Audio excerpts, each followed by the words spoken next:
귀한 찬양 감사를 드립니다. 우리 하나님께서 우리 할렐루야 찬양대 찬양 기뻐 허명하실 줄로 믿습니다. 할렐루야. 우리 주부들 가운데 그릇을 좋아하는 분들이 많은 것을 보았습니다. 각가지 종류의 그릇 세트를 사고는 매우 행복해하는 분들이 있습니다. 그릇 파는 곳에 가면 그릇이 자기를 막 부른다 그러더라고요.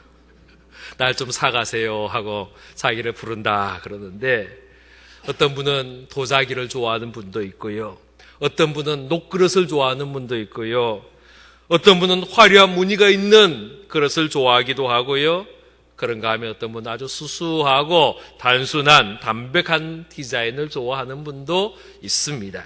신기하고 독특한 디자인을 좋아하는 분도 있는 것을 보았습니다. 그릇의 종류도 참 많이 있습니다.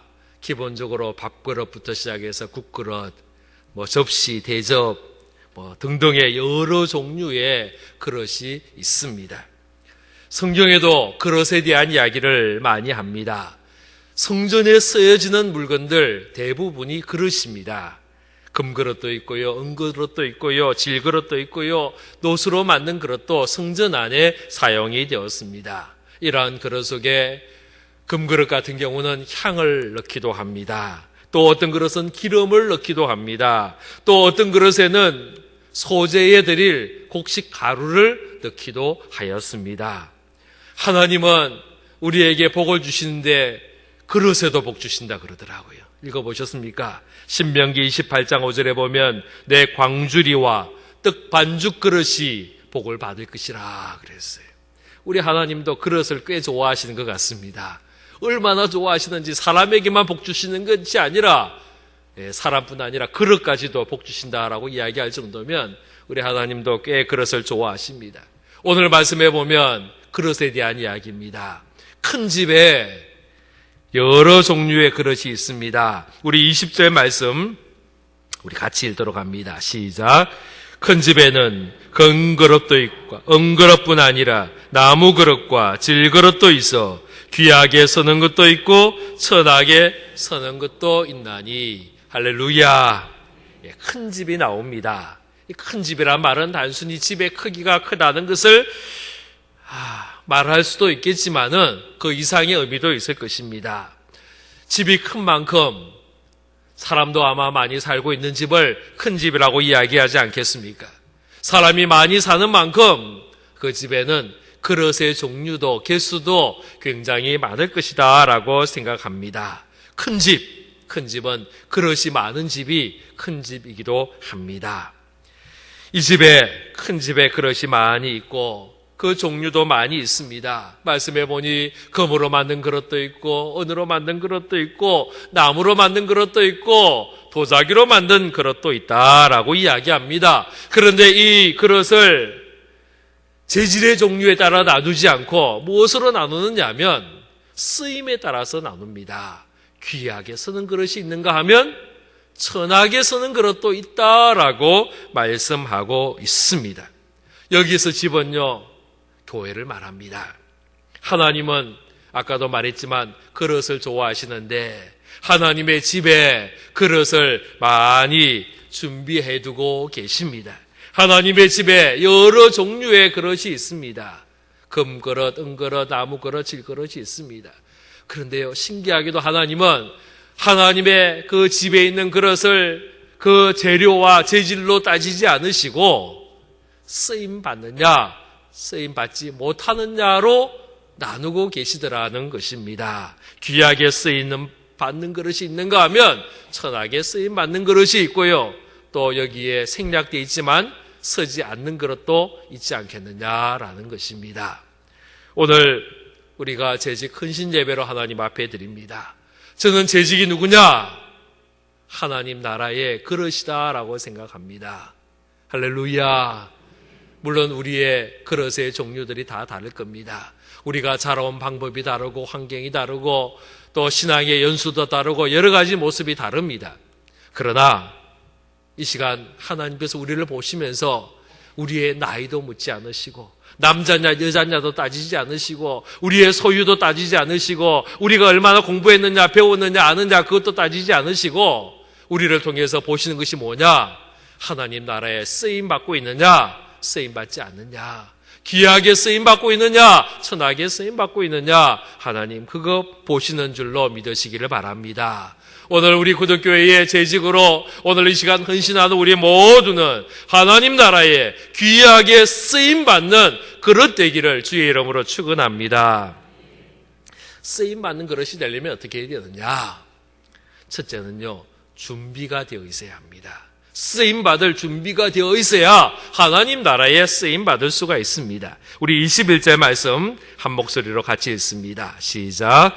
그러므로 누구든지 이런 것에서 자기를 깨끗하게 하면 귀히 쓰는 그릇이 되어 거룩하고 주인의 쓰심에 합당하며 모든 선한 일에 준비함이 되리라. 할렐루야. 여기 깨끗해져야 된다라고 이야기합니다. 이 깨끗하다는 말이 쓰임받을 준비가 되었다라는 것입니다. 우리가 음식을 먹고 나면 설거지를 해야 합니다. 설거지를 하는 이유는 그 그릇을 다시 사용하기 위해서입니다. 가끔 일회용 접시를 쓸 때가 있어요. 일회용 접시나 일회용 컵을 쓰는데 이것은 씻지 않습니다. 왜냐하면 다시 쓸 이유가 없기 때문입니다. 그냥 한번 사용하고 음식이 잔뜩 묻은 채로 버려도 됩니다. 그러나 집에서 사용하는 그릇들은 그냥 음식이 묻었다고 버려서는 안 됩니다. 이것은 깨끗이 씻어야 합니다. 씻는 이유는 또 사용하기 위함이있습니다. 어떨 때는요, 제가 혼자 있을 때 가끔씩 설거지통에 이렇게 잔뜩 쌓여 있을 때가 있어요. 미루다 이제 더 이상 그릇이 없을 때까지 산더미처럼 쌓아둡니다. 그거 어떻게 해야 됩니까? 밖에 나가서 그릇을 사오든지 아니면 일회용품을 쓰든지 아니면 설거지 해야 됩니다. 다시 그 지저분하고 더러워진 그 그릇을 그냥 그대로 음식을 담아서 밥을 먹지는 않습니다. 깨끗하게 씻어서 그리고 그 다음에 거기다가 음식을 담고 먹는다라는 것입니다. 하나님도 마찬가지입니다. 우리가 하나님 나라에 쓰임받는 그릇이 되기 위해서는 먼저 깨끗해져야 합니다. 그래야 하나님께 쓰임받을 수가 있는 것입니다. 하나님 우리를 얼마만큼 사용하시느냐? 우리가 준비된 만큼 사용하는 거예요. 내가 하나님 나라에 쓰임받기에 준비가 되어 있지 않으면 하나님이 아무리 쓰고 싶어도 쓸 수가 없습니다. 하나님은 우리의 준비된 만큼 사용하십니다. 엘리사 시대에 한 여인이 엘리사를 찾아왔습니다. 그의 딱한 형편을 하소연하기 위해서 찾아왔습니다. 이 여인은 엘리사의 제자의 아내였습니다. 그런데 이 제자가 그만 일찍 죽었습니다. 왜 죽었는지는 모르겠습니다. 아마 추측컨대 병들어 죽었지 않겠나라는 추측을 합니다. 그러나 자세한 이유는 알지 못합니다. 그러나 우리가 아는 것은 이 남자가 죽고 남편이 죽은 다음에 빚이 많이 생겼다는 거예요. 그리고 이 빚을 이 아내가 갚을 형편이 되지 않았습니다. 집에 있는 모든 걸 다 팔아도 갚을 수 있는 사정이 안 되었습니다. 빚쟁이들이 와서 빚을 갚아라고 윽박합니다. 협박합니다. 마지막에는 무슨 이야기까지 하느냐? 두 아들을 데리고 가서 종으로 팔겠다는 거예요. 그래서 빚을 갚아라라고 지금 이야기하는 겁니다. 그제서야 이 여인이 엘리사를 찾아왔습니다. 지금 나는 빚 갚을 형편도 안 되고 지금 이 문제를 해결할 방법도 없는데 어떻게 하면 좋겠습니까? 도와주십시오. 그렇게 왔습니다. 그런데요, 엘리사도 갑부가 아니었어요. 엘리사는 본래 부잣집이었습니다. 부잣집 아들이었습니다. 굉장한 부자였습니다. 그러나 그가 하나님 앞에 부름받고 다 나누어주고 그 다음에 하나님 일을 하는 거예요. 그 여인을 도울 형편이 안 됩니다. 이 엘리사가 여인에게 질문했습니다. 내가 너 도와주고 싶은데 너가 지금 가지고 있는 게 뭐냐? 너희 집에 지금 남아있는 게 뭐냐? 라고 물었습니다. 그때 이 여인이 대답이 조그만 그릇에 기름이 있습니다. 이것이 저의 가진 전부입니다. 라고 이야기했습니다. 열왕기 하 4장 3절과 4절에 보면 엘리사가 이 여인에게 이렇게 이야기를 합니다. 이르되 너는 밖에 나가서 모든 이웃에게 그릇을 빌리라. 빈 그릇을 빌리되 조금 빌리지 말고 너는 내 두 아들과 함께 들어가서 문을 닫고 그 모든 그릇에 기름을 부어서 사는 대로 옮겨 놓으라 하니라. 할렐루야. 선지자가요 그릇에 집중했습니다. 이 여인이 그릇 하나가 있고 그 그릇에 기름이 있다라고 이야기했습니다. 그러자 엘리사는 하는 말이 이 여인에게 옆집에 이웃에게 다니면서 그릇을 빌려오라라고 이야기합니다. 조금 빌리지 말고 많이 빌리라라고 이야기했습니다. 개수를 이야기하지 않으셨어요. 10개 빌리라, 20개 빌리라, 100개 빌리라 그러지 않고요. 조금 빌리지 말고 많이 빌리라 그랬습니다. 이것이 준비다라고 생각해요. 이 여인의 준비입니다. 빌릴 만큼이 준비입니다. 이 여인이 두 아들과 함께 이웃집에서 빌려온 그릇을 가지고 집으로 들어갑니다. 방문을 닫고 그 그릇에 자기가 가지고 있는 그 조그만 그릇에 있는 기름을 붓기 시작했습니다. 우리가 물리적으로 보면 이 조그만 그릇이 부어진다고 큰 그릇에 가득 차지 않을 텐데 신기하고 놀라운 일이 그 조그만 그릇에 있는 기름이 흘러 계속해서 내려오는 거예요. 큰 그릇 하나가 가득 찼습니다. 그 다음에 옆에 있는 그릇으로 옮기는데 또 그 그릇이 가득 찹니다. 다음 그릇. 아마 이 여인과 두 아들이 신났을 겁니다. 자, 엄마는 그 기름을 붓습니다. 큰 아들은요, 그 가득 찬 그릇을 옮깁니다. 둘째 아들은요, 힘이 약하니까 빈 그릇을 가져와서 갖다 댑니다. 한 방울도 흘리지 않도록 조심하며 열심히 그릇을 옮겨가며 부어대는 겁니다. 마지막 그릇이 가득 찼습니다. 엄마가 묻습니다. 아들아, 또 다른 그릇 없냐? 이제 그릇이 없네요. 준비된 빌려 모든 그릇 다 가득 찼습니다. 그때 이 그릇에 있는 기름이 말을 알아듣는 것처럼 그제서야 그 기름이 흘러내리는 것이 멈추었다라고 말씀하고 있습니다. 그릇은 이 여인의 준비입니다. 이 여인의 믿음입니다. 하나님의 기적은 이 여인의 준비된 만큼만 주어졌습니다. 이 여인이 그릇을 몇 개를 준비했는지는 우리가 알 수 없습니다. 10개 빌려왔는지 50개 빌려왔는지 100개 빌려왔는지 우리는 전혀 알 수가 없습니다. 그러나 분명한 것은 이 여인이 빌려온 만큼 준비된 만큼 빈 모든 그릇이 기름으로 가득 차게 되었다라는 것입니다. 하나님의 능력은 제한이 없습니다. 그러나 그 하나님의 능력이 우리가 준비한 만큼만 주어지는 거예요. 할렐루야. 그래서 우리는 준비되어야 합니다. 하나님이 나를 쓰시겠다고 할 때에 내가 쓰임받을 수 있도록 언제든지 내가 쓰임받을 수 있도록 준비가 되어야 됩니다. 나를 깨끗하게 하고 정결하고 하나님의 쓰심에 합당한 자의 모습으로 준비 상태에 있는 것, 이것이 하나님의 은혜를 경험하는 재직의 모습인 줄로 믿습니다. 오늘 말씀 우리가 다 읽지 못했지만 디모데후서 2장 전체를 보면 하나님 나라의 일꾼에 대한 이야기를 하고 있습니다. 사실은 1절부터 쭉 다 읽었으면 참 좋겠다라는 생각을 했습니다. 이 디모데후서 2장에는 준비된 일꾼이 어떤 자이냐에 대해서 아주 상세하게 이야기를 합니다. 첫 번째는요, 충성된 사람이 준비된 일꾼이다라고 이야기를 합니다. 2절 말씀, 우리 디모데후서 2장 2절 말씀 우리 같이 읽겠습니다. 시작. 또 내가 많은 증인 앞에서 내게 들은 바를 충성된 사람들에게 부탁하라. 그들이 또 다른 사람들을 가르칠 수 있으리라. 할렐루야.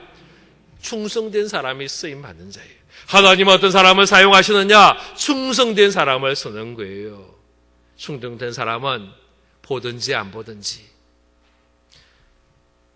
시간 아니든지 바뀌든지, 교회 아니든지 교회 바뀌든지 상관없이 하나님 마음에 합한 자의 삶을 살아가는 것, 이것이 충성된 자입니다. 나의 일보다 하나님의 일에 더 관심을 가지고 집중하는 그 사람이 충성된 자의 모습입니다. 변함없이 한결된 모습으로 하나님 사랑하는 그 사람이 충성된 사람입니다. 하나님은 충성된 일꾼을 통하여 그 일을 맡기십니다. 우리 부덕의 재직들이 하나님 앞에 충성된 자로, 준비된 자로 쓰임받기를 축원합니다. 또 3절에 보면 고난을 받는 자, 함께 고난에 참여한 자가 준비된 자입니다. 우리 3절 말씀 같이 읽겠습니다. 너는 그리스도 예수의 좋은 병사로 나와 함께 고난을 받으라.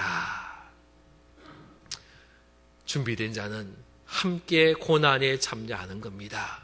좋은 일이 있을 때는 참여하고 어려운 일이 있을 때는 도망가는 게 아닙니다. 기쁜 일이 있을 때에 잔치에는 참여하고 힘들고 슬픈 일이 생길 때에, 어려운 일이 생길 때에, 답답한 일이 생길 때는 물러가는 거 아니다라는 것입니다. 언제나 함께하는 사람, 언제나 주님의 일에 힘쓰는 사람, 언제나 주님의 일에 참여하는 그 사람, 이 사람이 하나님 앞에 쓰임받는 모습 되는 줄로 믿으시기를 바랍니다. 세 번째는요, 다툼이 없어야 하나님 앞에 깨끗한 자로 인정받을 수 있습니다. 우리 14절과 15절 말씀 같이 읽습니다. 시작. 너는 그들로 이 일을 기억하게 하여 말다툼을 하지 말라고 하나님 앞에서 엄히 명하라. 이는 유익이 하나도 없고 도리어 듣는 자들을 망하게 함이라. 너는 진리의 말씀을 옳게 분별하며 부끄러울 것이 없는 일꾼으로 인정된 자로 자신을 하나님 앞에 드리기를 힘쓰라. 할렐루야. 재직들은 다툼이 있어서는 안 됩니다. 할렐루야. 우리가 주의를 감당하면서 다툼으로 하지 않고, 로마 교회에서는요 다툼으로 하는 사람들이 있었습니다. 빌립보서에 보면요 전도도 다툼으로 했다라고 이야기합니다. 이것은 하나님의 기쁨이 아닙니다. 우리가 하는 일, 나의 섬김의 일, 나의 봉사의 일, 우리가 전도하는 일, 우리가 기도하는 일, 우리가 재직으로 봉사하고 섬기는 모든 일이 다툼이 아니라 기쁨과 감사함으로 하나님 앞에 쓰임받는 우리 모두가 되기를 바랍니다. 두 번째로는요, 순종의 사람이 하나님 앞에 쓰임받는 그릇이 됩니다. 그릇에 관한 이야기 중에 아주 유명한 이야기가 바로 갈릴리 가나 혼인잔치 집에 있었던 사건입니다. 잔치집에 꼭 있어야 할 포도주가 부족하게 되었습니다. 이것이 이 가나 혼인잔치집의 문제였습니다. 이 부족의 문제를 해결하신 분이 바로 예수님이었습니다. 어떻게 해결하셨느냐? 요한복음 2장 6절에 보니까 예수께서 이르시되, 6절에요, 항아리에 물을 채우라 하신즉 아기까지 채웠다라는 말씀이 나옵니다. 항아리도 역시 그릇입니다. 물을 담는 그 그릇, 큰 돌 항아리가 있었습니다. 예수님은 여기에 물을 가득 채움을 통하여 이 물을 포도주로 바꿔주시고 저들의 부족의 문제를 해결해 주셨습니다. 여기에 예수님의 기적이 있지만 이 기적에 참여한 사람들이 있었는데 그들이 누구냐? 하인들이었습니다. 이 하인들은 예수님께서 물을 가득 채우라 그럴 때에 그 돌 항아리 6에 물을 가득 채우는 모습을 보게 됩니다. 이것이 순종입니다. 열심히 수고하며 땀 흘리며 그 말씀대로 행하는 순종의 하인들이 있었기에 그 기적이 임하였다라는 것입니다. 하나님의 능력은 언제 기적으로 나타나느냐? 하나님의 능력과 나의 순종이 만날 때에 기적이 나타나는 거예요. 할렐루야. 하나님의 능력은 분명히 있으세요. 하나님은요 어마어마한 기적을 일으킬 수 있어요. 그런데 왜 우리의 삶에 기적이 없느냐? 하나님의 능력과 나의 순종이 만나지 못하였기 때문에 기적이 없는 거예요. 예수님의 능력과 그 하인들의 순종이 합하여질 때에 갈릴리 가나에 그 돌 항아리에 가득 채워진 물이 포도주로 바뀌게 되는 것입니다. 자꾸 우리는요 반대로 하려고 그래요. 하나님의 능력과 나의 순종이 되어야 되는데 우리는 거꾸로 하려고 그래요. 나의 능력, 나의 방법, 나의 지혜에다가 하나님 내 말 꼼짝 그냥 들으십시오. 내 말대로 하십시오. 내 방법대로 하십시오. 자꾸 내 능력과 하나님의 순종이 만나야 된다고 생각하는 거예요. 그러면 기적이 나타나지 않아요. 하나님의 능력과 나의 순종이 만날 때에 하늘의 놀라운 능력과 은혜가 임하게 되는 줄로 믿으시기를 바랍니다. 바로 이것이 하인의 모습이에요. 하나님 능력 베푸시고 나는 순종하는 거예요. 예수님 능력 베푸시고 하인들이 순종하는 것입니다. 오늘 헌신하는 우리 재직들이 순종의 사람 되기를 주의 이름으로 축원합니다. 누구에게 순종해야 합니까? 하나님에게 순종하는 겁니다. 우리 예수님께 순종하는 겁니다. 말씀에 순종하는 겁니다. 그러면 우리 주님은 우리 교회에 우리 재직들을 통하여 놀라운 일들을 일으켜 주시는 줄로 믿으시기를 바랍니다. 세 번째는 드림입니다. 드림이 있어야 됩니다. 드림이 있을 때에 쓰임받는 그릇이 될 수 있습니다. 가끔 신방을 가면요, 집에 아주 멋있는 장식장을 갖다 놓고 그 안에 아주 예쁜 그릇들을 전시해 두는 모습을 봅니다. 아주 예뻐요. 장식장도 예쁘고 그 안에 있는 그릇도요, 아주 예뻐 보이고 비싸 보이는 그릇들이 있어요. 근데 제가 그 그릇들을 보면서 궁금한 것이 하나가 생겼습니다. 과연 저 그릇은 언제 저기다가 밥을 먹을까? 저 접시에다가 언제 스테이크를 담아가지고 먹을까? 궁금하더라고요. 어쩌면 그 그릇은 그 집에 있는 내내 한 번도 음식을 담아보지 못하고 그 장식장 속에 갇혀서 지낼지도 모르겠다라는 생각을 하였습니다. 그릇의 목적은 음식을 담는 데 있습니다. 이것이 1차 목적입니다. 그릇이 아무리 예뻐도 이 그릇은 전시용이 아니고 그릇은 음식을 담아야 되고요, 물을 담아야 되고요, 국을 담아야 되는 것입니다. 이것이 그릇의 본래의 사명입니다. 그릇은 장식이 아니라, 눈에 보기에 좋은 것이 아니라 쓰임 받는 데 있다라는 것입니다.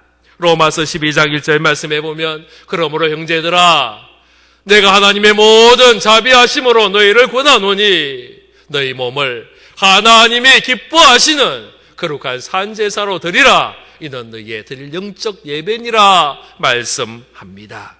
우리는 드림의 사람이 되어야 합니다. 우리 살아가는 재직들이 하나님 앞에 드림의 모습이 될 수 있기를 바랍니다. 무엇을 드리겠습니까? 여러분, 첫 번째로 여러분의 마음을 드리시기를 바랍니다. 하나님은요, 우리의 마음을 기뻐 받으세요. 한 번은 예수님이 헌금교 앞에 앉아 있어서 헌금하는 사람들의 모습을 자세히 보았습니다. 많은 사람들이 그 헌금함에다가 헌금을 넣는데 부자도 헌금하고 또 제사장도 와서 헌금하고 바리새인도 와서 헌금하고 여러 사람들이 헌금했습니다. 그런데 예수님이 누구를 칭찬하느냐? 한 가난한 가부가 2렙돈, 이 렙돈은요, 그 유대의 화폐 단위 중에 제일 작은 단위가 렙돈이에요. 이 2렙돈을 드리는 그 헌금의 모습을 보면서 이 가난한 가부가 드린 것이 제일 귀하다라고 이야기를 했습니다. 이 여인이 많은 것을 드린 것은 아니었는데 우리 주님은 이 여인의 그 마음을 보셨습니다. 물질의 양이 아니라 마음의 양을 보셨다라는 겁니다. 우리가 재직으로서 하나님 앞에 많이 봉사할 수 있습니다. 여러 가지 모습으로 섬길 수 있습니다. 그런데 우리 하나님은 우리에게 뭘 보느냐? 마음의 양을 보십니다. 우리의 마음이 드려지지 않으면 그 봉사는 아무 소용이 없습니다. 사무엘상 16장 7절에 보니까 하나님께서 사무엘에게 이야기하셨습니다. 그의 용모와 키를 보지 말라. 내가 그를 이미 버렸노라. 내가 보는 것은 사람과 같이 아니하니 사람은 외모를 보거니와 나는 나 여호와는 중심을 보느니라 하였습니다. 우리 주님이 보시는 것은 외모가 아니고 우리의 마음을 보신다라는 거예요. 우리의 속사람을 보신다라는 거예요. 그래서 우리가 하나님 앞에 무엇을 드려야 되느냐? 밖으로 드러나는 것이 아니라 우리의 속사람이 드려져야 됩니다. 우리의 마음이 하나님 앞에 헌신되어야 하는 것입니다. 여러분, 하나님과의 마음의 거리가 멀어지면 안 됩니다. 하나님과의 마음의 거리가 가까워져야 합니다. 이사야서 29장 13절에 보면 이 백성이 입으로는 나를 가까이 하는데 마음은 내게서 떠났다라고 이야기하고 있습니다. 예레미야 12장 2절에 보면 저들의 입은 주께 가까우나 그들의 마음은 멀다라고 말씀하고 있습니다. 여러분의 마음의 거리는 얼마나 가깝습니까? 하나님 앞에 재직으로 섬기며 헌신하면서 여러분의 마음이 하나님 앞에 얼마나 드려지고 있습니까? 하나님 앞에 마음이 드려져서 마음이 주님께 가까워지는 우리 모든 재직들이 되기를 바랍니다. 그 다음에 마음이 드려진 다음에 우리는 우리의 몸을 드리는 겁니다. 나의 육체의 힘을 드리고 우리의 건강을 드리고 우리의 손을 드리고 우리의 발을 드리고 우리의 입술을 드려서 하나님 쓰임받는 자가 되는 것입니다. 할렐루야. 나의 생명 드리니 주여 받아주셔서 세상 살아갈 동안 찬송하게 하소서. 손과 발을 드리니 주여 받아주소서. 나의 음성 드리니 주여 받아주소서. 나의 보호와 드리니 주여 받아주소서. 나의 시간 드리니 주여 받아주소서. 영생토록 주 위에 봉사하게 하소서. 할렐루야. 제가 이 찬송이 제가 신학을 가기 위해서 참 오랫동안 기도하다가 맨 마지막에 무척산 기도원으로 올라갔는데 밤에 밤늦게까지 보슬비가 점점 내리는 그 밤에요, 산에서 기도했습니다. 그동안에 갈등하고 고민하고 어떻게 해야 좋습니까? 라고 하다가 이 찬송을 불렀어요. 하나님, 내가 헌신합니다. 드립니다. 하나님, 내 손발 받아주십시오. 내 음성 받아주십시오. 내 보아도 없지만 하나님 보아 받아주십시오. 내 시가 드립니다. 그러면서 그 밤에요, 목청이 떠나갈 듯이 이 찬송을 부르면서 그 밤을 지새웠던 기억이 납니다. 우리 재직들이 하나님 앞에 우리의 몸을 드리고 우리의 마음을 드리고 우리의 시간을 드리고 우리의 열정을 드리고 우리의 모든 것 드려서 헌신하는 우리의 모습 되기를 바랍니다. 하나님 앞에 여러분의 시간을 드리십시오. 하나님 앞에 여러분의 물질도 드리십시오. 재직은요, 제가 다른 날 참 헌금 이야기하기가 요즘 오늘 이 시대가 참 헌금 이야기하는 것이 참 쉽지 않은 시대인데 재직들에게는 해야 되겠습니다. 재직들은 11조 생활을 하셔야 됩니다. 재직들은요, 아멘을 안 하시네요. 재직들은 감사헌금 하셔야 됩니다. 재직들은 선교헌금 하셔야 됩니다. 제가 얼마 전에 선교 헌금 봉투를 물어봤더니 100장이 안 되더라고요. 여러분, 재직들은요, 새해 올해는 다 선교헌금 하십시오. 아멘 또 안 하시네요. 할렐루야. 헌금 생활 하셔야 됩니다. 물질 하나님 앞에 드려야 됩니다. 우리가 하나님 앞에 마음도 드리고 내 몸도 드리고 시간도 드리고요, 물질도 하나님 앞에 드려야죠. 나의 재능 드려야 됩니다. 내가 가진 재능, 달란트 드려야 됩니다. 찬송의 재능을 받으신 분은요, 찬양대 쓰셔야 됩니다. 말씀의 가르침에 은사가 있는 분은 교회학교 교사 하셔야 됩니다. 음식을 잘 하시는 분은 주방에 가서 맛있는 음식도 해주십시오. 여러분이 나에게 가진 재능을 통해서 주님을 높이고 드려 헌신해야 됩니다. 우리가 받은 달란트 땅에 파묻어 드리면 큰일 나는 것입니다. 재직은 드리는 자입니다. 여러분, 여러분의 전부를 하나님 앞에 드려 헌신하는 모습이 되기를 주의 이름으로 축원합니다. 기도하겠습니다. 아버지 하나님, 오늘 재직 헌신 예배로 하나님 앞에 영광 돌릴 수 있도록 은혜 주심을 감사합니다. 주여, 2016년을 시작하며 이 첫날에 우리가 헌신하며 하나님 앞에 일꾼 되기를 원하며 하나님 앞에 쓰임받는 그릇 되기를 사모하며 이 시간 헌신합니다. 아버지여, 우리가 준비된 자로서 쓰임받게 하시고 순종하는 자로서 하나님 앞에 쓰임받게 하시고 드리는 자로서 하나님 앞에 쓰임받는 우리 구덕의 모든 재직들 될 수 있도록 은혜를 더하여 주옵소서. 예수 그리스도의 이름으로 기도하옵나이다. 아멘.